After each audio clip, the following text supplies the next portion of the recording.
நீலகிரியில் 127வது மலர் கண்காட்சியை முதலமைச்சர் மு.க.ஸ்டாலின் திறந்து வைக்க உள்ளார். அதன் நேரலை காட்சிகளை நாம் பார்க்கலாம். விரிவான விவரங்களை வழங்குவதற்காக நமது செய்தியாளர் சாமுவேல் எபினேசர் இணைந்திருக்கிறார். சாமுவேல் எபினேசர், 127வது மலர் கண்காட்சியை முதலமைச்சர் திறந்து வைக்க இருக்கிறார். இந்த நிகழ்வு குறித்தும் குறிப்பாக இந்த வருடம் மலர் கண்காட்சியில் செய்யப்பட்டுள்ள சிறப்பம்சங்கள் குறித்தும் முழுமையான விவரங்களை நீங்க பதிவு பண்ணலாம். மோகன், இன்றைய தினம் தமிழ்நாடு முதலமைச்சர் மு.க.ஸ்டாலின் அவர்கள் உதகை நீலகிரி மாவட்டத்திற்கு இருக்கக்கூடிய ஊட்டிக்கு 5 நாள் பயணமாக சென்றிருக்கிறார். இந்த நிலையில் பல்வேறு அரசு நிகழ்ச்சிகளை பங்கேற்று தமிழ்நாடு முதலமைச்சர் அதாவது பல்வேறு திட்டங்களை அங்கு துவங்கி வைக்கிறார். அதே போல ஆய்வு உள்ளிட்டவையிலும் அங்கு செய்து வரக்கூடிய நிலையில் இன்று அதாவது உதகையில் இருக்கக்கூடிய 127வது மலர் கண்காட்சியை தமிழ்நாடு முதலமைச்சர் மு.க.ஸ்டாலின் இன்னும் சற்று நேரத்தில் அதாவது துவங்க இருப்பது குறிப்பிடத்தக்கது.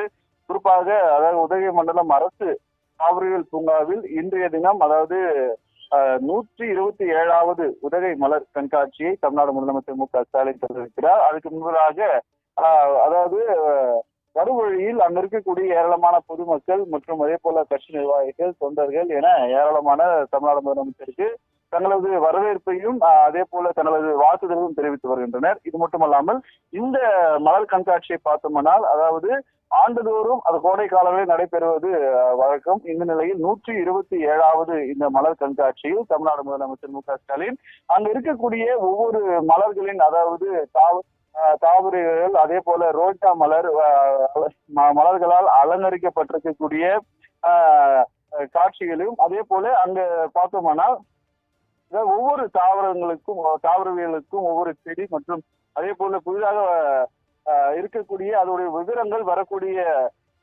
பார்வையாளர்கள் எளிதில் புரியும் அளவு ஒவ்வொரு அதாவது மலருக்கு கீழேயும் அதோடைய தோற்றம் மற்றும் என்ன தன்மை உடையது என்பது போன்ற ஒரு விளக்க பதாகைகளும் அந்த மலர் கண்காட்சியில் அங்கங்கே வைக்கப்பட்டிருக்கிறது. அதே போல எந்த மலர்களால் அலங்கரிக்கப்பட்டிருக்கக்கூடிய மலர் என்று மக்கள் எளிதில் புரிந்து கொள்ளும் வகையிலும் இந்த மலர் கண்காட்சிகளானது அமைக்கப்பட்டிருக்கிறது. இன்னும் சற்று நேரத்தில் தமிழ்நாடு முதலமைச்சர் மு.க.ஸ்டாலின் இந்த 127வது மலர் கண்காட்சியை துவங்கி வைக்க இருப்பது குறிப்பிடத்தக்கது. மோகன்,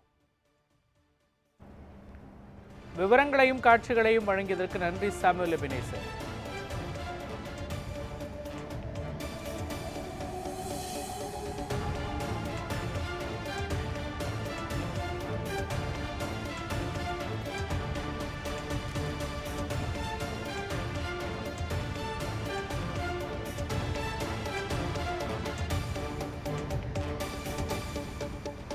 இன்னும் சற்று நேரத்தில் உதகை தாவரவியல் பூங்காவில் புகழ்பெற்ற 127வது மலர் கண்காட்சியை முதலமைச்சர் மு.க.ஸ்டாலின் தொடங்கி வைக்க இருக்கிறார். இந்த வருடம் 11 நாட்கள் நடைபெற இருக்கிறது இந்த மலர் கண்காட்சி. 70 அடி நீளம், 25 அடி உயரத்தில் பிரம்மாண்ட அரண்மனை போன்ற நுழைவு வாயிலும் வடிவமைக்கப்பட்டிருக்கின்றது. தற்பொழுது அந்த மலர் கண்காட்சியை திறந்து வைப்பதற்காக தமிழ்நாடு முதலமைச்சர் சென்று கொண்டிருக்கிறார். வழிநெடுகிலும் அவருக்கு உற்சாகமான வரவேற்பு அளிக்கப்படுகிறது. அந்த காட்சிகளை நாம் பார்க்கிறோம்.